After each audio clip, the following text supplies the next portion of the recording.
Unasikia vizuri? Na kwanza hata mimi sio rika yako, wewe ulioa juzi, patia bibi mimba.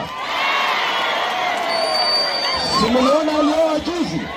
Si juzi ndio amefanya hapa harusi? Ndio ndege zikapita hapa juu. Ati anaoa saa hii na yeye ni senator. Alikuwa wapi kuoa ajue majukumu ya watoto? Mtu kama huyo hajui majukumu ya watoto, hajui school fees ni nini.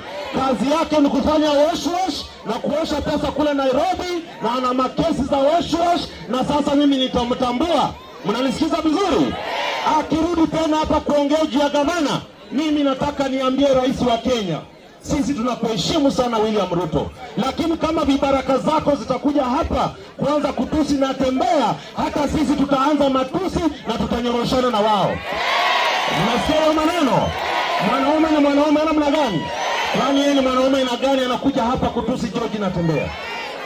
Sasa Natembeya ameamsha majembe yake. Kama ni majembe ni majembe, kama ni matusi ni matu, kama ni amani ni amani. Wote upumbavu. Chesang, nafikiri umesikia hiyo maneno. Amesikia na hajasikia?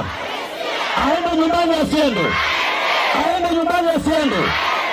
Na mimi nataka kuambia